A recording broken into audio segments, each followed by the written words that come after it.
Okay, तो बच्चे आज हम करते हैं अपनी व्याकरण के बारे में सारा, कि व्याकरण हमारी है क्या। आपका जो कल टेस्ट है, आपका जो आपका रिवीजन टेस्ट लेना है मुझे, उसमें आपका है कि होल व्याकरण प्लस खुशबू रचते हैं हाथ पाठ प्लस एक फूल की चाह दुख का अधिकार। मेरा ख्याल यही सिलेबस है आपका। तो उसी को रिवाइज करते हुए मैं आपको बता रही हूँ बच्चे। देखिए, सबसे पहले हम शुरू करते हैं ग्रामर, होल ग्रामर, ठीक है। अब व्याकरण में आपके पास क्या क्या चीज है, ध्यान से देखिए। पहले है आपका शब्द और पद। बहुत बार हम इसे दोहरा चुके हैं। हमारा है शब्द और पद। बेटे, जब वर्णों को मिलाया जाता है तो वो एक शब्द बन जाता है। मतलब अल्फाबेट्स को, वर्ण मीन्स अल्फाबेट्स, जब वर्णों को मिलाया जाता है तो शब्द बन जाता है। जब उसी शब्द को उठाकर हम व्याकरण के नियमों में लाकर वाक्य में प्रयोग कर देते हैं तो वो पद बन जाता है। अब ये डेफिनेशन आपके ऑप्शन में भी आ सकती है, ऑप्शनल में, कि शब्द पद कब बन जाता है, जब शब्द को व्याकरण के नियम लगा के वाक्य में बांध दिया जाता है तो वो पद बन जाता है, ठीक है। फिर इसके बाद आता है शब्द पद के बाद हमारा पद परिचय, इसी का हिस्सा है, ठीक है। तो हम बचपन से बच्चे करते आ रहे हैं पद परिचय के नाम पे संज्ञा, सर्वनाम, विशेषण, क्रिया, क्रिया विशेषण, यही 5 पद परिचय हैं, ठीक है। यानी जो शब्द आपने यूज किया, जो अंडरलाइन किया है हमने शब्द, जो रेखांकित शब्द है, उसका हमें भेद बताना है कि ये संज्ञा है, सर्वनाम है, क्रिया है, विशेषण है या क्रिया विशेषण है, ठीक है। अब एक बात और ध्यान रखनी है बेटा, जो क्रिया विशेषण शब्द होता है वो अव्यय होता है, यानी उसका ना लिंग होता है ना पुल्लिंग होता है। बाकी सबके साथ लिंग पुल्लिंग लगेगा। जैसे मैं संज्ञा लिख रही हूं, सर्वनाम लिख रही हूं, विशेषण लिख रही हूं, क्रिया लिख रही हूं, इन सबके लिंग पुल्लिंग बताए जाएंगे, इन सबके लिंग पुल्लिंग बताए जाएंगे। जैसे वह अच्छा लड़का है, वह अच्छी लड़की है, फटाफट विशेषण बदल गया, लड़की के साथ लड़के के साथ अच्छा, लड़की के साथ अच्छी, बदल गया। लेकिन जो क्रिया विशेषण होता है ना, ये कभी नहीं बदलता,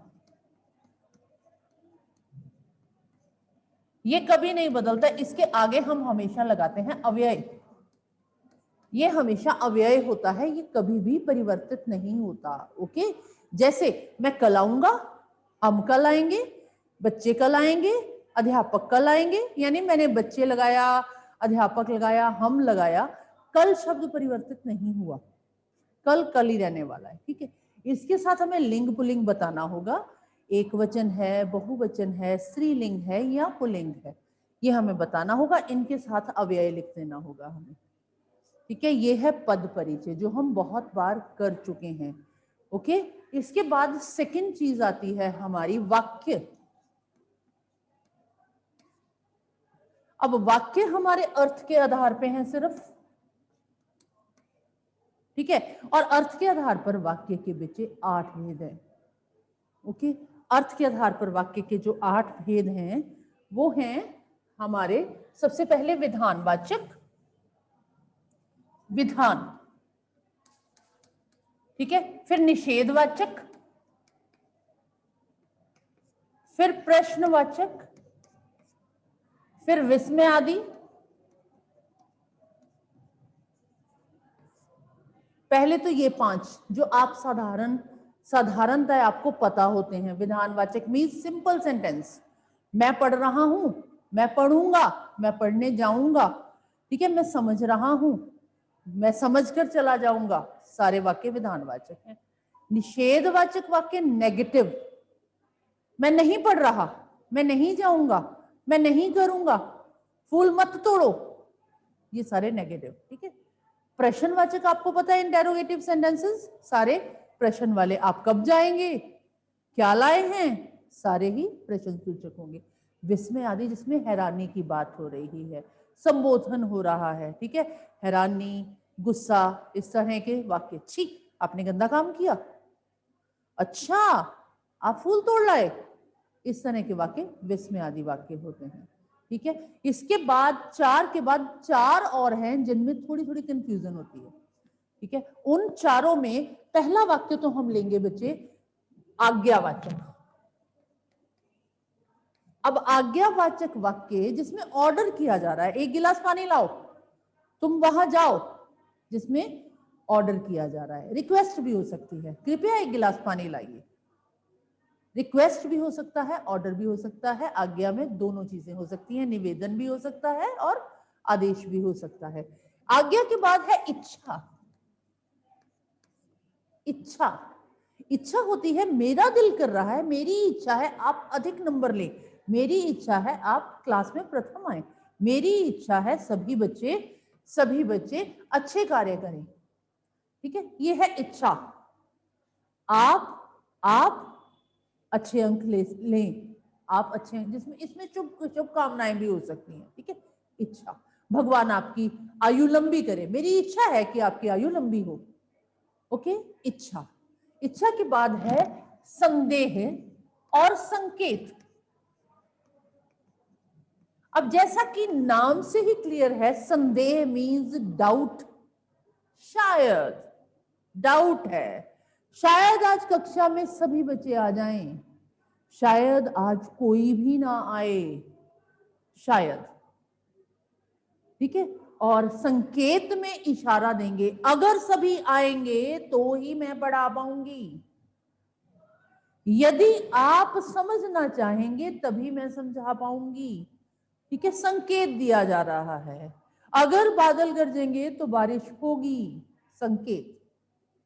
ओके, समझ आ गई बेटा?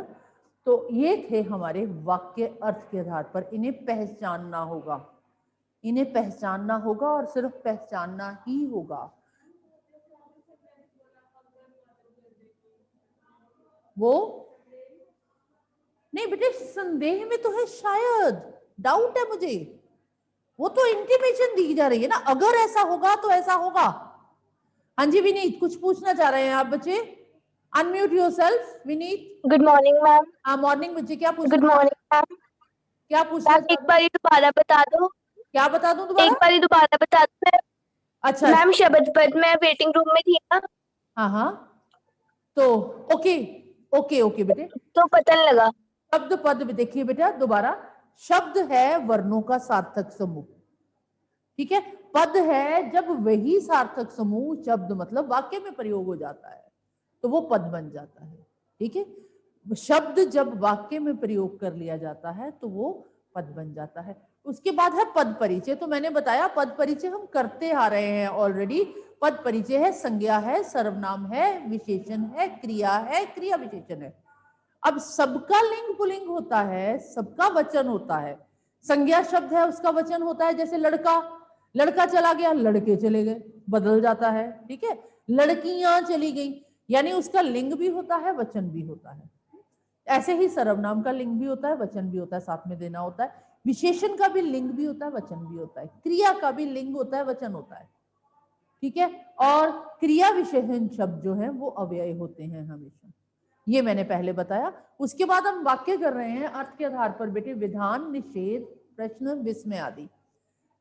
आज्ञा, इच्छा, संदेश, संकेत। विधान बिल्कुल साधारण वाक्य है, निषेध नेगेटिव है, प्रश्न इंटेरोगेटिव सेंटेंसेस है, प्रश्न वाला वाक्य है, विस्मय आदि जिसमें हैरानी हो रही है, आज्ञा है ऑर्डर किया जा रहा है या रिक्वेस्ट की जा रही है, इच्छावाचक मेरी इच्छा है, शुभकामनाएं दी जा सकती हैं इसमें। ठीक है, आपका दिन मंगलमय हो, शुभकामनाएं दी गई, यानी मेरी इच्छा है आपका दिन मंगलमय हो। संदेह जिसमें डाउट है, शायद ऐसा हो जाए। संकेत में हमें अल्टीमेटम दिया जा रहा है, ये हमेशा डबल सेंटेंस होता है, अगर आप ये करोगे तो ऐसा होगा, अगर आप नहीं पढ़ोगे तो ऐसा नहीं होगा। ठीक है बच्चे जी, वाक्य के बाद हम आगे चल रहे हैं।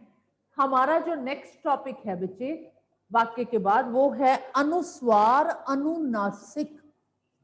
अनुस्वार अनुनासिक। अब ये मैं आपको आगे भी बहुत बार करवा चुकी हूं, उस दिन भी आपको करवाया था। अनुनासिक, नासिक मीन्स नाक में बोले जाने वाले, और जहां नाक में बोले जाने वाले हैं वो चंद्र बिंदु हैं, चंद्र बिंदु हैं। और अनुस्वार में हमेशा व्यंजन होगा, बिंदी होगी, ठीक है। चंद्र बिंदु हमेशा मात्राओं के साथ लगता है, और अनुस्वार जो है इसमें व्यंजन होता है, आधा व्यंजन होता है, ठीक है। जैसे वर्ड है संबंध, अब ये अनुस्वार है या अनुनासिक है, हमें पता है ये अनुस्वार है, इसमें चंद्र बिंदु नहीं है कहीं भी, ठीक है, क्योंकि कोई मात्रा नहीं है, ये अनुस्वार शब्द है। अगर जानने के लिए ये अनुस्वार क्या है, स के ऊपर बिंदी है मींस ब की लाइन का आखिरी अक्षर होगा, ब के ऊपर बिंदी है मींस ध की लाइन का आखिरी अक्षर होगा, यानी जहां बिंदी है उससे अगले अक्षर की लाइन देखनी है हमें। जैसे लंबा शब्द है तो हमें ल के ऊपर बिंदी है तो लाइन कौन सी देखेंगे, ब की लाइन देखेंगे बेटे। लंबा, इसे हम दूसरे तरीके से लिखें तो इस तरह लिखा जाता है, ब की लाइन प फ ब फ म, यहाँ पे म आधा आ रहा है, ठीक है। तो ये हमें लिखने नहीं आने, सिर्फ हमें आइडेंटिफाई करने आने होंगे कि अनुस्वार है या अनुनासिक है, ठीक है। या फिर इसमें आ सकता है एक मानक रूप बताओ। अब मानक रूप क्या है, मानक रूप मीन्स जो आज माननीय है, जो आज चल रहा है, ठीक है। अब संबंध ऐसे लिखा हो या संबंध इस तरह लिखा हो, तो इन दोनों में से संबंध का मानक रूप कौन सा है, इन दोनों में से संबंध का मानक रूप ये है। हमने आज कंप्यूटराइज लैंग्वेज करके इजी वे आउट देख लिया, तो इजी वे आउट ये है, मानक रूप जो आज चलता है वो ये है, ठीक है जी, क्लियर हो गया मानक रूप भी, ठीक है। अनुस्वार अनुनासिक के बाद जो हमारा है वो है शब्द विचार।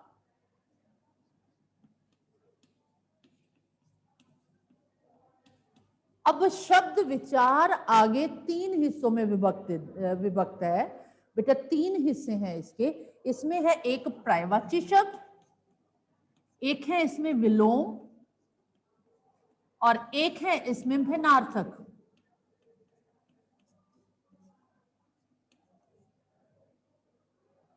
ठीक बच्चे, इसमें ये तीन चीजें हैं, ये वाली तीन चीजें हैं, ध्यान से सुनिए। इनकी बहुत सीमित शब्द दिए हुए हैं हमने, आपको सीमित शब्द याद करने हैं, पर्यायवाची के भी, विलोम के भी और भिन्नार्थक के भी। जितनी सीमा हमें बताई गई है, जितनी सीमा हमने निश्चित की है, वो सीमित शब्द करने हैं। लेकिन पहले हम ये तो जान ले पर्यायवाची शब्द हैं क्या। पर्यायवाची शब्द बेटा आप हैं, आपका नाम कुछ भी है, ए बी सी कुछ भी है, आपको माताजी किसी और नाम से पुकारती हैं, पिताजी लाड से किसी और नाम से पुकारते हैं, अध्यापकगण आपको और नाम से बुलाते हैं, आपके दादी माँ हो सकता है आपको किसी और नाम से बुलाएं। जैसे श्री कृष्ण, कृष्ण को कितने ही सारे नामों से बुलाया जाता है। कृष्ण को कान्हा कहा जाता है, कृष्ण को माखन चोर कहा जाता है, कृष्ण को कन्हैया कहा जाता है, कृष्ण को गोपाल कहा जाता है। यानी कृष्ण के जितने शब्द मैंने बोले वो सारे पर्यायवाची शब्द हैं। एक ही व्यक्ति को भिन्न भिन्न नामों से बुलाया जाए वो है पर्यायवाची शब्द। जैसे कोयल लिया मैंने, ठीक है, कोयल शब्द लिया, इसको बसंत दूत भी कहते हैं, इसको कोकिल भी कहते हैं, ठीक है। तो ये उसके पर्यायवाची शब्द हो गए। ओके, अब हम आते हैं विलोम पे। विलोम का मतलब नहीं, पर्यायवाची के साथ चलो भिन्नार्थक लेते हैं पहले, विलोम से पहले भिन्नार्थक। अब भिन्नार्थक शब्द क्या है, प्लीज जरा ध्यान से सुनिएगा, पर्यायवाची और भिन्नार्थक में फर्क क्या है। भिन्नार्थक है श्रुति सम भिन्नार्थक, श्रुति सम भिन्नार्थक। श्रुति सम का मतलब है, श्रुति मीन्स सुनना, जो सुनने में एक जैसे हैं लेकिन अर्थ बिल्कुल ही अलग है। सुनने में एक जैसे लेकिन अर्थ बिल्कुल ही अलग, ये हमने निश्चित किए हुए हैं कितनों में से आना है, लेकिन इसका मतलब ध्यान से सुनिए प्लीज, ध्यान से देखिए। जैसे वर्ड है अवलंब और अविलंब, अवलंब और अविलंब। अब देखिए सुनने में दोनों शब्द एक जैसे हैं, सिर्फ छोटी ही की मात्रा का फर्क है। अवलंब और अविलंब, लेकिन दोनों में दिन रात का फर्क है मीनिंग में। हमें यही देखना है, ये श्रुति सम है, सुनने में सेम लग रहे हैं लेकिन दोनों में बहुत फर्क है। जैसे दो शब्द हैं हरि और हरि, दोनों में दिन रात का फर्क है। कैसे, मैं बताती हूं आपको। अवलंब होता है सहारा, अविलंब होता है बिना देरी के। दोनों में दिन रात का फर्क है। अवलंब सहारा, किसी का सहारा बनो, यानी बच्चे अपने माता पिता का अवलंब हैं, ठीक है। मैंने अविलंब कार्य कर लिया, बिना देरी के काम कर लिया, ओके। ऐसे ही हरि और हरि, ये हरि है परमात्मा, रखो छोटी। हरि आप हरो जन की भीड़, यानी मीरा कह रही है आप दुनिया का दुख दूर करते हो परमात्मा, और ये हरि है ग्रीन कलर, ठीक है। श्रुति समभिन्नार्थक शब्द, यानी जो सुनने में एक जैसे हैं लेकिन दिन रात का फर्क है। जैसे फॉर एग्जाम्पल आदि, आदि और आदि, दोनों शब्द ध्यान से देखिए। ये है आदि, मैं चाय पीने का आदी हो चुका हूं, मुझे आदत पड़ चुकी है, आदि। और आदि एटसेट्रा, ठीक है। आदि मीन्स एटसेट्रा, जैसे मैंने संज्ञा के उदाहरण दिए, आगे लिख दिया आदि एटसेट्रा। ये होते हैं श्रुति समभिन्नार्थक शब्द। मैं उम्मीद है मुझे कि मैं अपना कॉन्सेप्ट क्लियर करने में सफल रही, ओके। अब है लास्ट इज विलोम। विलोम तो होता ही ऑपोजिट है, जैसे पाप का पुण्य, ठीक है। प्राचीन का अर्वाचीन, मतलब चीन, ये भी राइमिंग होने चाहिए, प्राचीन अर्वाचीन, ठीक है। नवीन का प्राचीन, नवीन का भी प्राचीन, ठीक है। नूतन का पुरातन, यानी दोनों सेम सेम होने चाहिए, नूतन पुरातन, नवीन प्राचीन, ठीक है। विलोम शब्द भी हमने एक सीमा रेखा खींची हुई है, उतने ही शब्द आने हैं। Last but not the least हमारे पास है उपसर्ग प्रत्यय व्याकरण में, ठीक है। अब उपसर्ग और प्रत्यय क्या है? उपसर्ग मीन्स आगे लगना, प्रीफिक्स। प्रत्यय मीन्स पीछे लगना। अब एक ही शब्द के आगे लग के पीछे लग के कितना परिवर्तन कर देते हैं ये शब्द, हमें ये देखना है। देखिए, जैसे मैंने वर्ड लिया राष्ट्र, ये हो गया मूल शब्द। अब एक शब्द इसके आगे भी लगा दो, एक इसके पीछे भी लगा दो, ठीक है। तो मैंने आगे शब्द लगाया अंतर, पीछे लगाया ईय, ठीक है। इसके आ गया अंतर राष्ट्रीय, एक वर्ड बन गया अंतरराष्ट्रीय, ठीक है। आगे लगने वाला उपसर्ग, पीछे लगने वाला प्रत्यय। जो मूल शब्द के आगे लगकर उसमें परिवर्तन लाते हैं उन्हें उपसर्ग कहते हैं, जो मूल शब्द के पीछे लगकर उनमें परिवर्तन लाते हैं उन्हें हम प्रत्यय कहते हैं, ठीक है। मूल शब्द हो गया सेंटर वाला शब्द। आपको कहा जाए मूल शब्द से उपसर्ग अलग कीजिए तो आप उपसर्ग अलग करके मूल शब्द लिख देंगे। आपको कहा जाए मूल शब्द से प्रत्यय अलग कीजिए तो आप प्रत्यय अलग कर देंगे। या फिर एक और तरीका है कि परा उपसर्ग लगाकर 3 शब्द बना दो, ठीक है। ये शब्द लगाकर 3 शब्द बना दो, प्रत्यय लगाकर 3 शब्द लगा दो। इस तरह दोनों तरह से उपसर्ग प्रत्यय आ सकते हैं, ठीक है। चाहे अलग करना आ जाए, चाहे उस शब्द को लगा के बनाना आ जाए। जो शब्द मूल शब्द के पीछे जुड़कर उनके अर्थ में परिवर्तन लाते हैं उन्हें क्या कहा जाता है? प्रत्यय। आपको इतनी सी डेफिनेशन भी आनी चाहिए। जैसे एग्जाम्पल के तौर पे, उदाहरण के तौर पे मैं आपको दे रही हूं 2-3 शब्द, अगर आप लिखना चाहें तो साथ साथ लिख सकते हैं उपसर्ग और प्रत्यय का। जैसे दुर्व्यवहार, वर्ड है दुर्व्यवहार,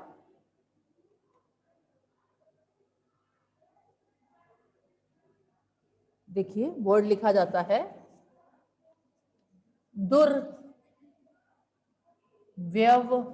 हार। इसका उपसर्ग अलग करना हो तो क्या करेंगे, हम दुर शब्द अलग करेंगे, यानी द को छोटा ऊ और र हलंत वाला, तभी र ऊपर गया ना बेटा। ठीक है, र के प्रयोग हमने तीनों किए हुए हैं, रेफ भी, पदेन भी और आधा भी, कि पूरा र भी, सॉरी, तीनों रूप हमने किए हुए हैं। ओके, दुर्व्यवहार। आगे है पुनरुत्थान।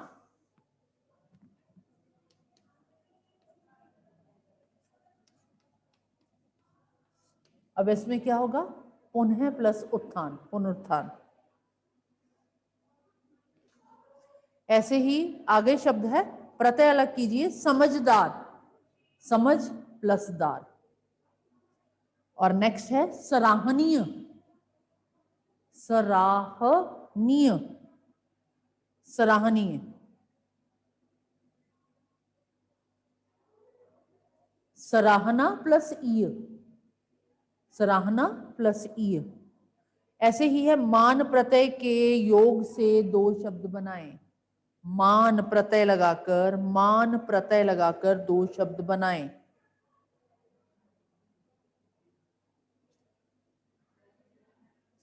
और है मेरे पास परि उपसर्ग लगाकर दो शब्द बनाएं।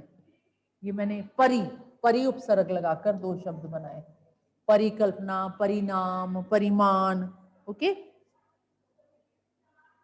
फिर है, लिखते जाइए, बाद में आप कर लेना, पूर्वक और त्व प्रत्यय लगाकर शब्द बनाएं, पूर्वक और त्व प्रत्यय लगाकर शब्द बनाएं, पूर्वक और त्व प्रत्यय लगाकर शब्द बनाएं।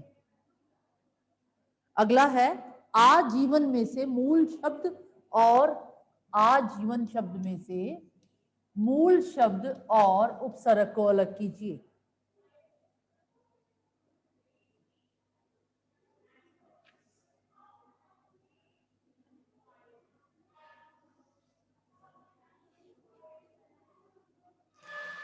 ठीक है बेटे जी, यहां तक तो हमारा हो गया।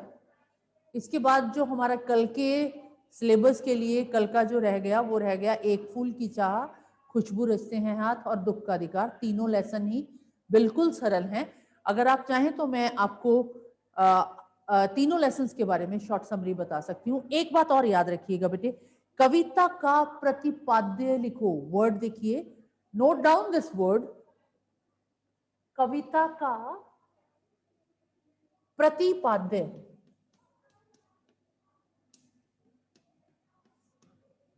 What do you mean by this central idea? यानी इस कविता में क्या बताया गया है, इस कविता में हमें क्या सिखाया गया है। ठीक है, कविता का प्रतिपाद्य लिखो means central idea of the poem. इस वर्ड को, इस टर्म को याद रखना है। एक प्रतिपाद्य आ सकता है, एक कविता की भाषा शैली आ सकती है।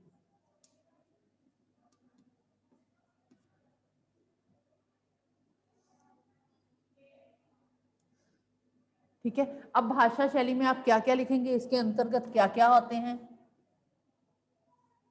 भाव, भाषा, शैली, अलंकार। हम इस क्वेश्चन का आंसर दे रहे हैं तो ये सारी चीजें आनी चाहिए, इसमें ये चारों चीजें कवर होनी चाहिए। ठीक है, भाव मतलब कविता में बताया क्या गया है, भाषा सरल है, भाषा कठिन है, भाषा तत्सम शब्दों का प्रयोग है या खड़ी बोली का प्रयोग है, वो हमें बताना होगा। ठीक है, शैली मीन्स गाई जा सकती है या नहीं गाई जा सकती, तुकांत शब्दों का प्रयोग किया है या नहीं किया। अलंकार आपको बहुत अच्छी तरह से मालूम है कि अलंकार कौन कौन से होते हैं। अलंकार हमने जो मेन किए हुए हैं वो दो अलंकार किए हुए हैं, अनुप्रास अलंकार और पुनरुक्ति अलंकार। मैं एक बार स्पेलिंग लिख देती हूँ आपको, अनुप्रास अलंकार और पुनरुक्ति अलंकार। अनुप्रास अलंकार होता है जब एक ही व्यंजन बार बार यूज हो, ठीक है, और पुनरुक्ति अलंकार होता है जहां पूरा का पूरा शब्द दोबारा यूज हो, जैसे नया नया, पुरातन पुरातन, इस तरह। ठीक है बच्चे, ये अनुप्रास होता है जहां जहां जैसे नहीं, माता पिता नहीं, जहां जैसे मन माना, म से दोनों वर्ड स्टार्ट है, ठीक है, ये होता है अनुप्रास अलंकार। पुनरुक्ति अलंकार होगा जहां पूरा का पूरा शब्द ही दोबारा प्रयोग में लाया गया है, उसे हम पुनरुक्ति अलंकार कहेंगे। ओके, इसके बाद कविता करवाने वाली थी, एक फूल की चाह में।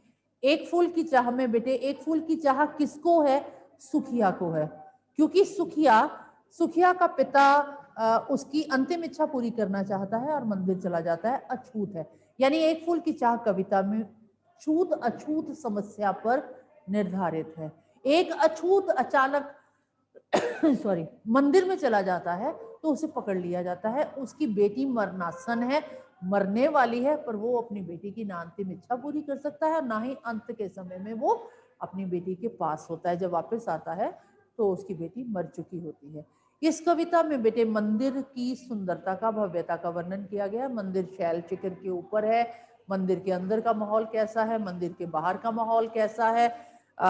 फिर उसके बाद इसमें ये वर्णन किया गया है कि एक भक्त जो मंदिर में भक्ति गीत गा रहा है, वो ही एक अछूत के आ जाने पर कहता है कि मंदिर की सारी शुचिता नष्ट हो गई, पवित्रता नष्ट हो गई, ये बहुत ही बुरी बात है। वो कहता है, अछूत व्यक्ति कहता है, क्या मेरा अछूतपन इतना बड़ा है कि माता की चिरकालिक महिमा जो है वो कलंकित हो गई। ठीक है, यही इस कविता का सार है। आज मैं इतना ही बता पाऊंगी क्योंकि हम विस्तार में पहले इसे कर चुके हैं। फिर है खुशबू रचते हैं हाथ। ये भी एक समस्या ही है कि जो लोग हमारे लिए खुशबूदार धूप अगरबत्तियां बनाते हैं, वो खुद बेचारे बदबूदार गलियों में रहते हैं, किसी नाले के किनारे, बंद गलियों में, गंदी गलियों में, बदबूदार गलियों में रहते हैं। ठीक है, बताया गया है कि हमारे लिए अच्छा कार्य करने वाले, हमारे लिए खुशबूदार चीजें बनाने वाले खुद कितनी ही बदबूदार गलियों में रहते हैं, और उनके घरों के एक नहीं, दो नहीं, सभी लोग कार्य में लगे हुए हैं। यहाँ कवि ने बताया है कि कोमल कोमल नरम नरम हाथों वाले, यानी छोटे छोटे बच्चे, नवयुवक, बूढ़े, रोगी, सभी इस कार्य में जुटे हुए हैं। यानी घर का हर बंदा, चाहे वो छोटा है, बड़ा है, बीमार है, जवान है, सभी इस कार्य में लगे हुए हैं। ठीक है, और खुद समाज उनकी अवहेलना करता है, समाज उन्हें कुछ भी नहीं दे पाता बदले में, और वो खुद बहुत गंदे इलाके में रहते हैं। ये दोनों कविताएं हो गई। तीसरा हमारा पाठ है दुख का अधिकार। तो दुख का अधिकार पाठ में बेटे बताया गया है कि दुख करने के लिए भी क्या एक अधिकार चाहिए। दुख मनाने के लिए उसने बताया है कि एक औरत है जो खरबूजे बेचने आई हुई है, टांगों में सिर देके रो रही है।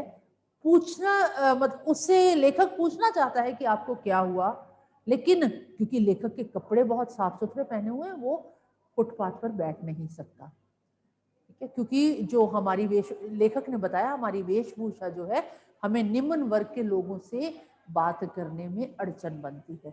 तो उसे देख सुनने पर वहां पता चलता है कि इस बुढ़िया का, बेचारी का जवान बेटा कल रात को मारा गया, जो कि खरबूजे तोड़ रहा था। तराई में एक सांप लेटा हुआ था, उस सांप ने उसे डस लिया और वह मारा गया। उस लड़के का नाम है भगवाना।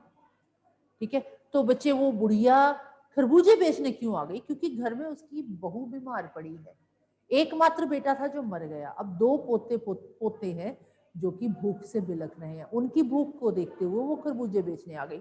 अब गली मोहल्ले में सारे उसे क्या कहते हैं कि देखो, इन गरीबों का तो कोई दीन धर्म नहीं है, कोई ईमान नहीं है, कल बेटा मरा, आज खरबूजे बेचने आ गई, इनके लिए तो पैसा ही सब कुछ है।